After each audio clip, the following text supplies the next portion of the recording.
Hi everybody. Today we're going to be looking at paragraph structure. We're going to be considering two questions. What is a paragraph? What paragraphs do in a text? On this first slide we have a paragraph. Let's read it together. What is a paragraph? A paragraph is a group of sentences that develop a single point, idea, or topic. The topic is usually best expressed clearly at or very near the opening. In this paragraph, the topic is announced in the opening rhetorical question. What is a paragraph? This sets up the expectation that the reader will be given an answer or at least an explanation of this. And that is what happens. The next sentence presents a definition. A paragraph is. Then we learn more about how the topic of this paragraph is presented. The topic is usually best expressed. The overall structure that we can see here is the announcement of the topic, the development of the topic, and a conclusion that reflects back on the content of the paragraph.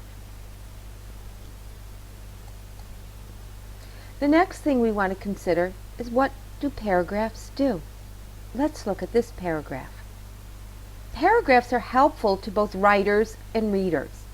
They help the writers group together and develop associated ideas into coherent units.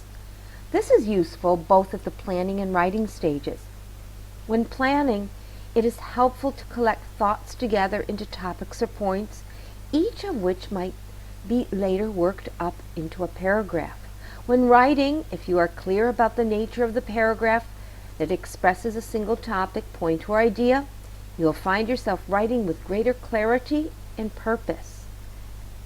As readers, we like to be able to recognize threads of thought. We also like the sense that things are in their correct place. Good paragraphing inspires confidence. We feel ourselves to be in presence of a good writer, a good guide through the subject we're reading about. So if we go back and we look for the topic sentence, we see it here right at the beginning. Paragraphs are helpful to both writers and readers. The paragraph goes on to explain why it's helpful for writers and why it's helpful for readers. So the first thing that we want to do in order to understand a paragraph is to find the topic. The topic is the general idea, and everything fits together with the topic. And if we want to find a topic, we need to look for words that repeat themselves, or phrases. Then we move on from the topic to the main idea and the supporting details. In the topic sentence, we have our main idea, or our main message. And in the rest of the paragraph, we have supporting details. These strengthen the claim, or the ideas in the paragraph. They're also more specific. So if we look here at these 3 points, and we look at them, we want to be able to identify what the topic is, what the main idea is, and what a supporting detail is. So if we look at the first one, the body signals feeling. It's short. It doesn't really say anything. It doesn't make a claim. It isn't an example of anything. So it's our topic. Some signals of body language, like some facial expressions, seem to be spoken universally.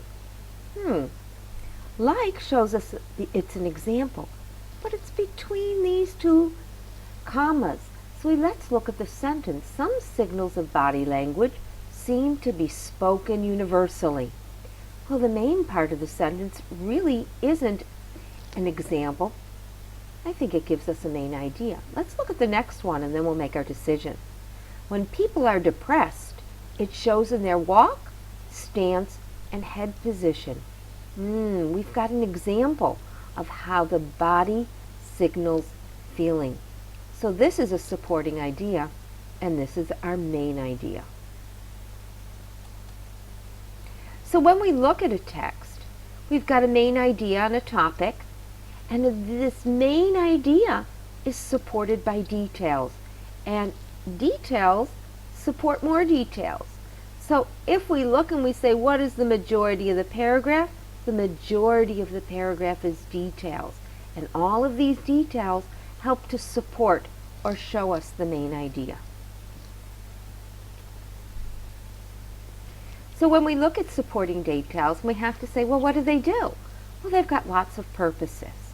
They can define the topic, or describe a topic, or give examples, or set a tone or a mood, or give reasons or an opinion, or explain a fact. It's important, these details, because it helps the writer make the point and it helps the reader see the point. It helps us understand and better understand the main idea of the paragraph. Sometimes we have a sentence that clearly states what the main idea is. But sometimes we don't have a sentence, we don't have a topic sentence that gives us the main idea. We need to use the information in the text in order to figure it out. We have to look and say, what do all these supporting details illustrate? So we need to ask ourselves, what is the main point or message the author's trying to make about the topic? What is he claiming? Does all or most of the material or information support this point or message or idea? Let's take a look at an example. Let's read the paragraph together. In Australia and Belgium, non-voters are subject to fines. Not only the fine itself, but the clear expectation that everyone is legally required to vote helps generate 90% and more percent turnout rates. In Italy, non-voters are not fined, but did not vote is stamped on their identification papers, threatening non-voters with the prospect of unsympathetic treatment at the hands of public officials should they get into trouble or need help with a problem. So if we look at this paragraph, we see we don't have one clear sentence that we can highlight or mark and say, it's the topic sentence. We need to use the information in the text in order to figure it out. So what we can do is begin to ask ourselves some questions. Who or what is the topic of the passage? Well, it's talking about non-voters. Then we look at the details and the examples. Well, we have the example in Australia and in Belgium, and we have the example of Italy. And we have to ask ourselves what's similar between the two big examples of Australia and Belgium and Italy. In both of them, the non-voter is punished in some way. They're sanctioned in some way. So by using this, we can come up with our main idea, that non-voters in some countries are punished or sanctioned for not voting. So when we look and we say we don't have a stated main idea, but rather an implied main idea.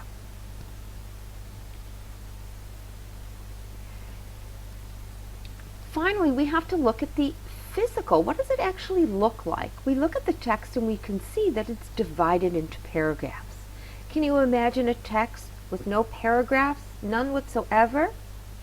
Look at what we can see. We see that it's divided, that these different paragraphs show different ideas, different points, and that they work together to support a bigger idea in the text. And when we look at paragraphs, they follow each other because we have a new paragraph when we come across a new idea or a different or additional aspect of that idea or another step in a process, or we jump forwards or backwards in time. Something changes, and it's that change that signals a new paragraph. The other thing we need to pay attention to are transitional words and phrases, because they help us see relationships between thoughts and ideas.